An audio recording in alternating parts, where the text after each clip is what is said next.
Hello everyone, my name is Sergey, and today with my colleague Alexander, we will present some details of our research of a popular cellular modem. Here's a brief overview of what we'll be talking about.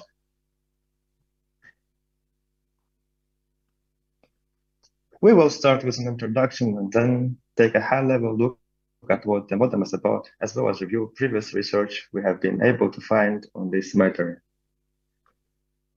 My colleague Alexander is a principal security researcher at Kaspersky ICS CERT. He has extensive experience in reverse engineering of hardware embedded in system software coupled with professional background in cryptography.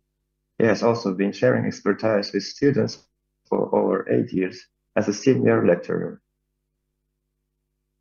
As for me, I'm also a security researcher and software developer with over 20 years of overall experience. Apart from doing the same technical stuff as reverse engineering and coding, I enjoy playing musical instruments and singing. The widespread use of cellular modems in products ranging from cars to medical equipment motivated us to do this research. The modems we will be addressing today have been identified to be used in at least the devices shown on the current slide, including industrial computers, medical equipment, laptop expansion cards, payment terminals, and cars. You can imagine the range of consequences a vulnerable modem could cause if it's compromised. Before initiating the research, we searched the internet for any known vulnerabilities affecting the modem, but all we could find was a single CVE displayed on the current slide, which was a straightforward local directory traversal issue with a very little impact. Yet, it drew considerable attention from the media because they believed it might have serious implications for our safety. You might be wondering why is that? But picture a scenario where an attacker gains unauthorized access to a car's modem, allowing them to remotely control essential functions like braking or acceleration. Or in the medical field, a compromised modem could disrupt the proper functioning of life-saving equipment, putting patients at risk. Similarly, vulnerabilities in modems used in payment terminals could enable massive financial fraud, while industrial computers and laptop expansion cards could expose sensitive corporate data. This is why security assessment of cellular modems is crucial. We need to ensure the vulnerabilities are identified and mitigated before they fall into the wrong hands. Let us examine the modem from a high-level perspective. Its software is comprised of 4 components: the firmware, which is the low-level code, including the operating system; application layer, which is tightly integrated with the firmware, but may also include customized components tailored to specific customers' needs by the manufacturer. The remaining components are Java remote control and lightweight M2M agent, both implemented as Java midlets, which are applications running on a Java virtual machine. The GRC and SLAE are so-called manufacturer midlets and possess manufacturer privileges. The GRC midlet is a part of the firmware package and is always updated together with it because of its tight integration with the low-level code. This is due to a massive portion of AT commons implemented in the code of the GRC midlet. All midlets are divided into manufacturer and user domains. Midlets in the user domain can either be signed or unsigned. Upon reviewing the manufacturer's documentation on the module, we learned it provides AT commons for various purposes, including commons for management and listing of installed midlets, and accessing and manipulating files on the internal flash file system. The first thing a security researcher would probably try is to read the contents of installed midlets. However, using these documented techniques, we were not able to find any midlets on the file system. Further study of the documentation revealed that there are security mechanisms which prevent reading JAR files from the file system. These mechanisms were implemented by the manufacturer to ensure confidentiality of midlets. The problem of ensuring their integrity may be solved using the digital signature feature, which is available for user midlets, but is not activated by default. The confidentiality and integrity of the firmware, which is comprised by operating system, application, and GNC components, is ensured by distributing updates only to registered customers in the form of encrypted binary images. We were not able to find any update images for our modem on the public internet. In the following section, we will detail the firmware extraction process. The primary components of the module includes the Intel Xcode 625 baseband processor, a multi-chip package containing LPDDR and NAND memories, along with a RF transceiver and power amplifier chips. To extract the firmware image, we needed to desolder and read the NAND memory using a commercially available programmer. Since we now had a decapped module with its NAND memory chip removed and had no plans to restore it, in addition, we removed the baseband processor to check whether the JTAG pins are accessible on the back of the module. To do that, we relied on a BGA pole map for another Intel baseband processor, which we found online, and it matched the layout of our chip. After manually probing tiny 0.2 mm pads under the baseband processor, we managed to match the required JTAG pins with some pads on the back of the module, which were marked as do not use in the datasheet. To be able to connect to these pads, we had to design our own PCB, where we had all the do not use pins routed to onboard connectors and test points. Due to the fact that all modem modules we had at our disposal were initially installed on end-user devices by a third-party manufacturer, we had to desolder them to mount them onto our PCB. Notably, the module datasheet contained a warning against attempting to reuse such already mounted modules in a different application, stating that an additional soldering cycle will likely destroy them. During our efforts, we have accidentally destroyed a few modules, but eventually we were able to get a few working PCBs where the modules survived. First of all, we tried to connect the JTAG with all available open source tools like OpenLCD, Your JTAG, and others. But unfortunately, all we could get was JTAG ID. Online sources suggested that the chip should contain an ARM 1176 core, but from what we observed, it was highly likely that there was an undocumented test access point in front of the ARM core, which needed some initialization sequence. We tried to fuzz the JTAG interface and observed some interesting effects after writing to certain JTAG registers, but we could not determine the necessary steps to fully activate it. Since the Intel Xcode baseband was previously known as Infineon, we sourced some technical manuals on older Infineon chips online, but unfortunately the information there was misleading and it didn't match our observations. So we had to abandon the JTAG road. After the short 20 minutes adventure into the world of JTAG, we now get back to the NAND flash. It turned out that there was no encryption or exclusive OR-based transformation applied to the data, so we started to analyze the image in more detail. In a NAND flash, data is organized into blocks, and these blocks are subdivided into sectors. This flash memory type is naturally prone to errors, so it incorporates error correction codes and supplementary data within a special segment called the spare area. It also has a flash translation layer and a mapping table, which are essential for translating physical sectors into logical blocks. To ensure uniform wear of the data cells, data is sometimes transformed using bitwise exclusive OR with a random sequence called gamma. In our case, there was no such transformation, and the spare area was located after every single sector. The sector size was determined to be 512 bytes. On the current slide, you can clearly see the sectors separated by 16 bytes of spare area data. To figure out how to reassemble the physical image into logical, we decided to solely look at the spare area.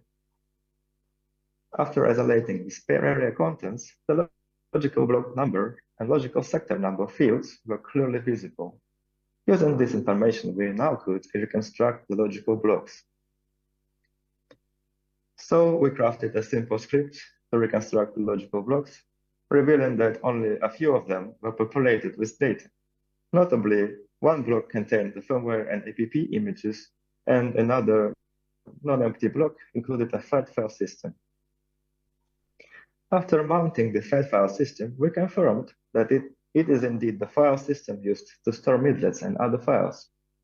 As mentioned before, while ordinary users can access it through specialized AT commands and Java midlets, the methods impose limitations, preventing them from seeing the entire contents of the file system. The screenshot shows some hidden folders that were not visible through the standard interfaces. After a quick look at the contents, we found the location where all the installed midlets are stored and moved on to analysis of their storage layout and their contents. Midlets are Java applications running on a Java Micro Edition virtual machine.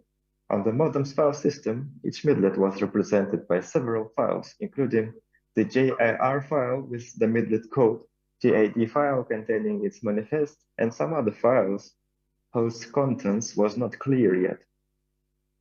As we have mentioned earlier, the manufacturer has imposed restrictions on reading jar files, and even if you try to get a list of files within a directory of the flash file system using the documented AT commands, then any JIR files, even if they exist, will be skipped. It is also not possible to directly access them by specifying the full path. Additionally, a midlet, which was previously being copied to the file system, will be copied to an unknown location upon installation, and the original file will be deleted. The file name of the original JIR file used to install the midlet will, however, be preserved, and it will be displayed when listing installed midlets, as you can see on the screenshot.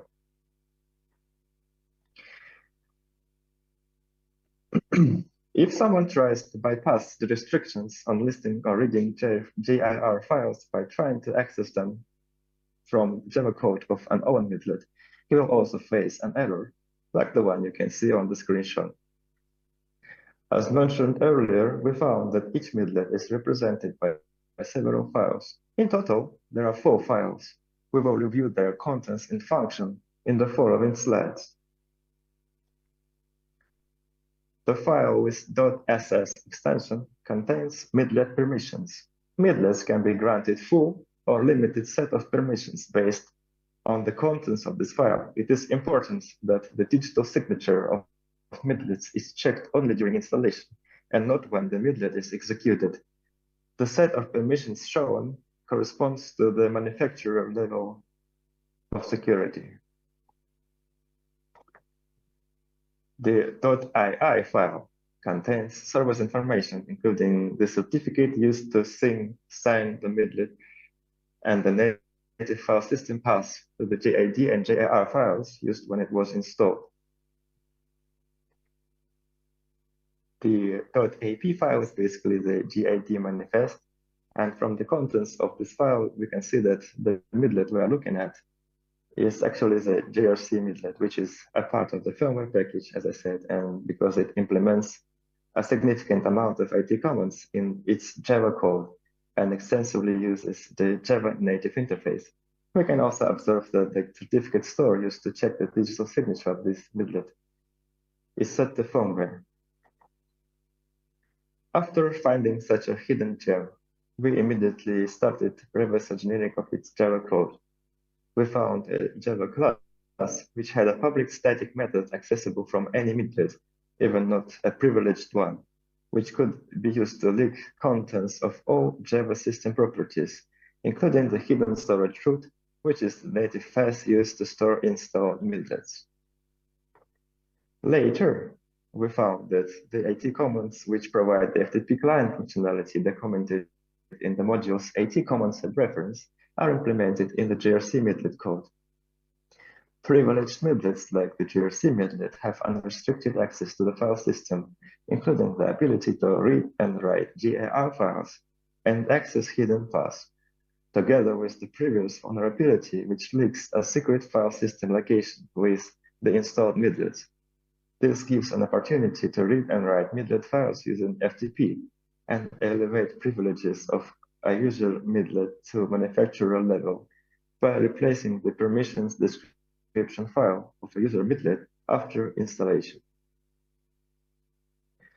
Another vulnerability found in the virtual to native file system path conversion routine was a native fast traversal vulnerability. It was due to the wrong order of checks made in the Java code. This way, we have found that in addition to the documented virtual root A, there exists an undocumented virtual root B, which is a subdirectory inside A. After successfully using FTP for downloading manufacturer midlets and escalating privileges of our test midlet to the manufacturer level, we made a fully local privilege escalation proof of concept, which does not require FTP. The thing is that access to files in the hidden folders is not restricted if you know their names. The global restriction only applies to GIR files. So we crafted a midlet which elevates its own permissions to manufacturer level by finding its permissions description file in the hidden storage root, and then overwriting it with a file which gives full permissions. So we have reviewed some of our high-level findings, which did not require reverse engineering of the modem's native firmware image. And now I will pass the microphone to my colleague Alexander, who will dig into the internals of the modem's operating system and its security. Thank you.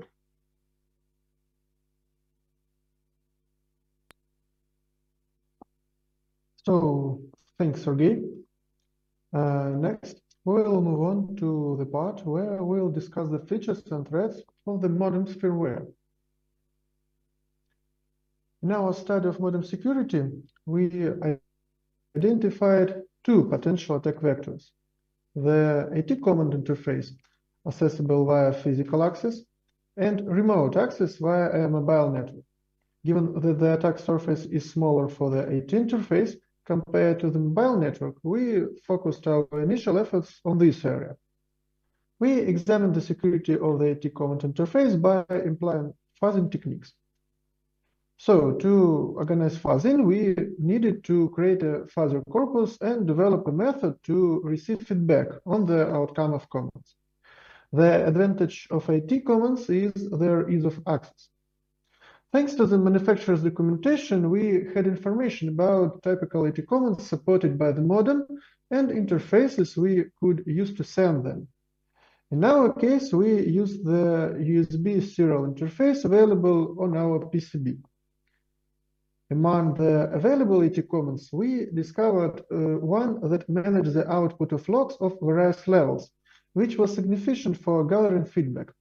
Yet with full access to the firmware image, we opted not to restrict our analysis to just the documented AT commands, and instead we thoroughly reviewed all AT commands available in the firmware image and divided them into two types: user and vendor. In the modem's firmware image, we identified a significant number of user commands, each defined by an informative textual label.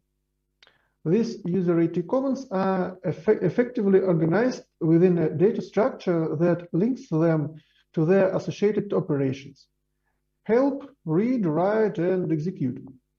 We counted over 300 such commands, although the user manual records less than 200, revealing a considerable number of hidden commands even among the user commands. Additionally, the firmware didn't include a command that displays a list of custom AT commands to the user, as is sometimes found in products from other manufacturers. Besides AT plus trace, we found an additional hidden user command that was perfect for garnering feedback from our fuzzer. This command provided information about all detected software and hardware faults on the modem. It also specifies the exact address at which a hardware fault occurred and shows the state of all registers during the fault. This command is available to all users, including those without any special privileges. And apart from a wide range of user AT commands, we also encountered numerous vendor-specific ones. These commands featured a distinctly different syntax similar to scripting language functions. To verify our hypothesis, we located complete scripts in the modem's firmware that were composed of these AT commands. The comments themselves are namespaces containing various functions, and each namespace has its own descriptor outlining its purpose, version, and a reference to its supported functions. So many functions focus on testing different aspects of Modem's hardware and only accept minimal user input that may affect some parameters of the testing itself, testing the signal level, testing the quality of communication channel, and etc. But not all of these namespaces turned out to be useless. In addition to the peripheral testing functions, several interesting namespaces were also discovered. For example, we found a namespace called sec. This rather self-explanatory name hid a whole set of functions for working with the modem and its firmware.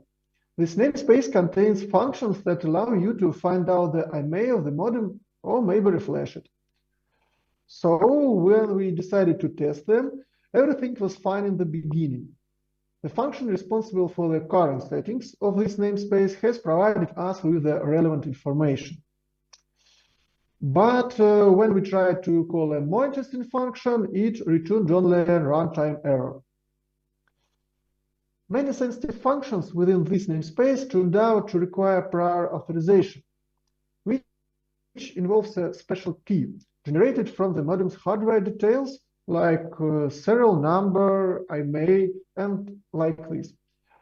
This method is similar to the vendor unlock mechanism used in modem Android phones, where the special key is needed from the vendor to unlock the bootloader and flash custom firmware.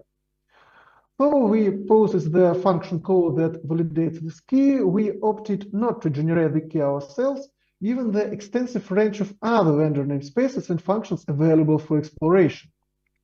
So, for example, we found functions that clearly hint that their primary purpose is to read and write to RAM. And when we looked at the implementation, we easily confirmed this. So yes, exactly, in the release version of the modem's firmware, not only contains a command for obtaining a full trace in the event of hardware fault, but also a command for reading and written memory. However, despite the presence of such functions in firmware, it turned out that it was impossible to execute the code for these functions at this time. It wasn't due to limitations of a specific namespace as for sec namespace, but it turned out that all vendor AT commands have certain access level requirements, and sec namespace also have its requirements. This level is global for the entire firmware and is set statically at the build stage. We haven't found a way to change it programmatically. In our case, this level not only did not allow us to call the memory read and write functions of specific namespace, but also made entire namespaces unavailable for calling. But unlike sec namespace, in this case, the check for call availability was only a bit masked of the current access level and the one required to execute the function. This limitation could be easily bypassed by obtaining a memory write primitive, and therefore we decided to focus on finding suitable vulnerabilities for this purpose. So, using the information about all user and vendor AT commands, the parameters and purpose, we eventually assembled a small fuzzing stamp. This stamp is based on a regular Raspberry Pi, which sends the AT commands to the modem via USB, analyzes the response, and if necessary, hardware restarts the modem. We left the fuzzer to work for several weeks. And when we came back to check the logs, we found many software faults and a few stable hardware faults. After delving in the details of the program code, we were able to find out that one of the AT command handlers uses a static buffer to store parameters passed to the AT command. The number of these parameters was limited, but their length wasn't. Therefore, the user could cause a heap overflow with just one command with a significantly long input parameter. The type of parameters of this command is limited to numeric values only, and so we decided not to check the possibility of obtaining code execution in this case, but to limit ourselves to denial of service. The fuzzer did not detect any other promising errors, and we decided to move on to analyzing the remote attack vector via SMS messages. So when we talk about SMS, in total, the modem processes 3 types of SMS messages. The regular SMS messages, over-the-air provisioning messages for remote provisioning midlets, which we will talk about a little later. And finally, supple messages. That's where we found a remote code execution vulnerability. So let's talk about this in more details. The modem offers the positioning feature using secure user plane location subsystem or supple. This subsystem is responsible for implementation of supple specification, which implies exchange of special messages between home supple location platform and supple enable terminal or set. The modem itself is a terminal object according to the specification. Messages are exchanged using the user plane location binary protocol or ULP. In this protocol, data is transmitted in the GSM network via push messages using web protocol stack. And a typical ULP message is illustrated on the slide by the supple init message. The ULP protocol includes the ability to fragment the transmitted message to allow the transmission of large binary messages via SMS at the push layer of VSP messages. On the terminal side, the VSP protocol provides indexing for fragmented SMS message transmission. The first supple message contains the total size of the message to be received, whereas subsequent messages contain data fragments to be concatenated. Example structure of first SMS message is shown on this slide. And here we can see the next fragmented supple messages. There is VSP data only whose overall size we have submitted earlier on the first supple message. And the point during the analysis of the driver responsible for handling of ULP message fragmentation, we discovered a heap overflow vulnerability. Processing of web messages consists of copying of supple message fragments into a buffer whose size is equal to the size from the header of the first supple packet. But web protocol has its own variable to store data size, and these variables are interrelated only in the part of web message reception algorithm. The sum of the sizes of all received web messages in all supple message must not exceed ULP size from packet. But the actual algorithm used does not check for it, and therefore received web packet will be unconditionally copied to a buffer with the size not web message but supple message. This constitutes a classic heap overflow vulnerability. So we have a heap overflow. So what's the structure of it? The structure of heap is in which the overflow occurs is as simple as possible. The header of each chunk consists of a pointer to the next chunk and the magic that indicates wherever the current chunk is free or not. And that's all. Only a one-way list of chunks. So after crafting an appropriate SMS message, we managed to generate a heap overflow error from the first try, resulting in a hard fault and reboot of the modem. And we have a crash every single time in the same place, heap malloc function. Why was the file always in the same place? The thing is that the modem operation system is always loaded in exactly the same way, during which a little chunk of free memory remains at the very beginning of the heap, suitable for our supple message.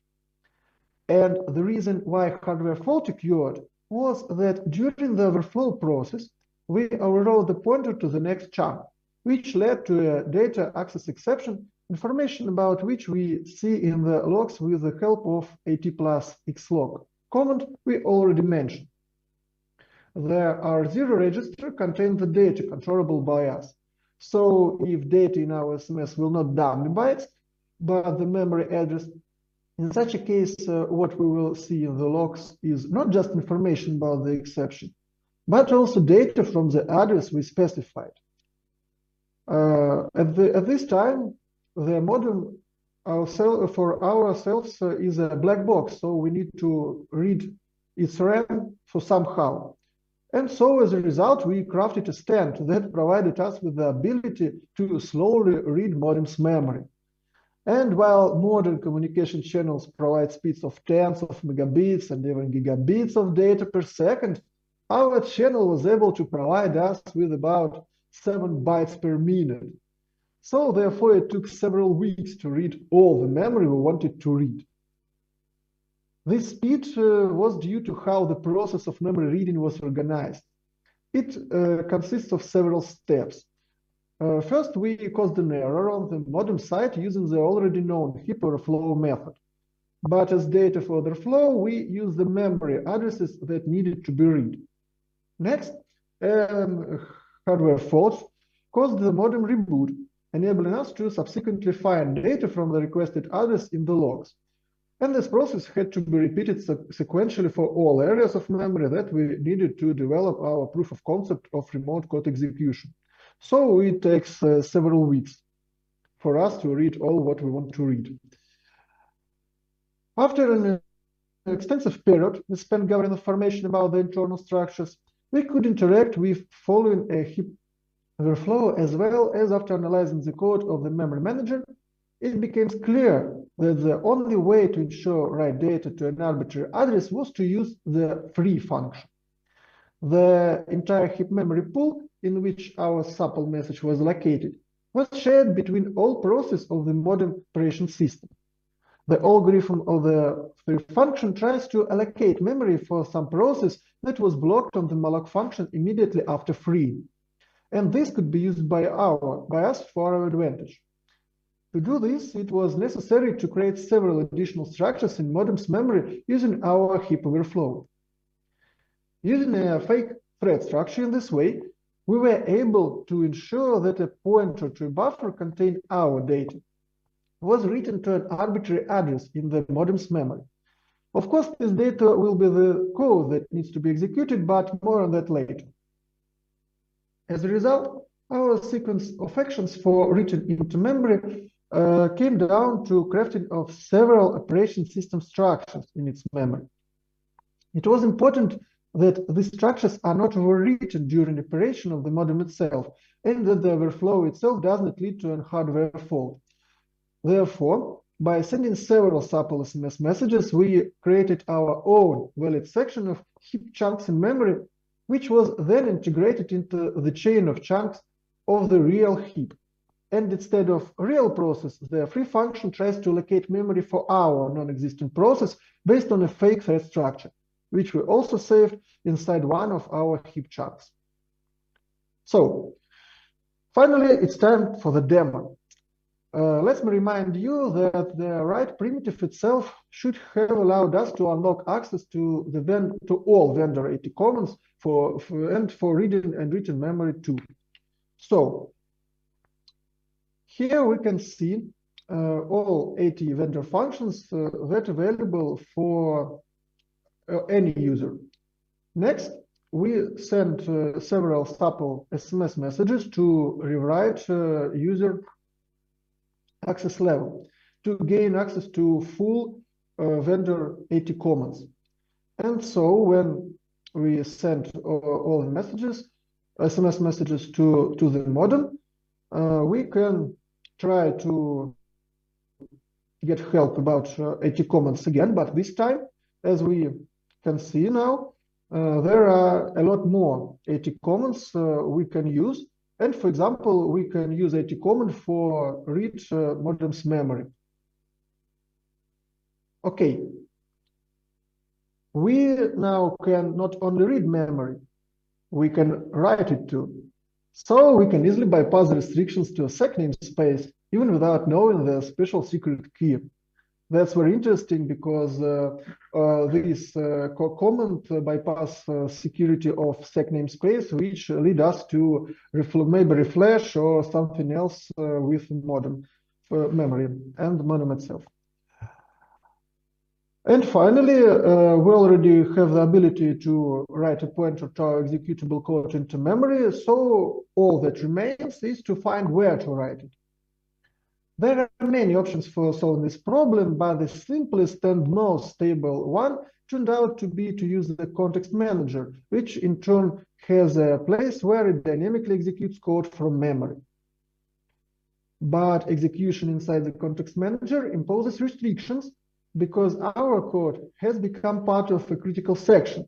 It was necessary to find a way to rewrite a chunk of code in order to be able to fully execute on the modem side. The memory containing the required section turned out to be mapped as read and execute, but no write. We can only read and only can execute code. But further analysis revealed that it could be easily remapped as writable using our code executed by the context manager. And in addition, we discovered that many physical memory pages were unmapped and not used by firmware, but could be used by us to store code and data. We just need to set up an appropriate map for its memory management unit. And so we already could execute our code inside the modem. The last step remained for a full-fledged proof of concept was to install a custom midlet to gain persistence. Of course, since we already knew the structure of the modem's file system, we could simply copy our midlet file to it, but the vendor has its own legitimate way to install midlets remotely named over-the-air provision. To activate it, you need to execute a custom AT command. Then, using a special over-the-air provision SMS message, you can send commands to the modem to install, remove, or update midlets, and that's what we need. The entire process of ATAP operation is controlled by the presence or absence of a single file with over-the-air provision settings on the modem's file system. If it's not there, then the modem will not respond to such SMS. But if it exists, then all over-the-air capabilities become available to us. Therefore, we decided to activate over-the-air provision on the modem side as a proof of concept. As we said, for this, we need to create a special file on its file system. But we need to somehow transfer the contents of this file to the modem via SMS. In other words, we need to set up our own communication channel with our executable code on the modem side. And this was done by injecting code directly into the process responsible for processing of SMS messages. For this purpose, we wrote our own small driver using ARM assembly to remotely interact with the modem's file system via SMS messages. We called it SMS file system and built it into the structure of operation system file system drivers so that we can work with it at the operation system level. Thus, we were able to construct a stand demonstrating the possibility of complete remote compromise of a modem, starting from the moment of sending the first sample SMS and ending with installing our own midlet. Fully remote attack to completely compromise the modem. And on this, we get to the conclusion of our talk. As a conclusion, we want to highlight what makes it possible to proof of concept of exploit real remote code execution vulnerability in a such critical subject as modem. The main thing is that there is no cryptography for firmware security, which lead to easy firmware gaining and no cross-process restrictions. This DOS-like style is not a good idea from security perspective, as we all know. As a result, bufferable throw vulnerability from denial of service tends to remote code execution. And because this is a modem which used not only in a fast updated area like mobile phones, only telecommunication operator can truly help with a working mitigation. And of course, to protect against those vulnerabilities, we also recommend to disable of non-essential SMS message capabilities, enforcing rigorous digital signature verification for midlets and control of physical access to your devices. All discovered vulnerabilities were reported to the vendor. In total, 2 critical vulnerabilities were found: a remote code execution vulnerability and the user midlet privilege escalation vulnerability. This month, we are going to publish a full technical white paper, not only about those vulnerabilities we discussed today, but about modem internals too. So get in touch and feel free to contact us about this subject. And now, thank you for your attention, and we'll be glad to answer your questions.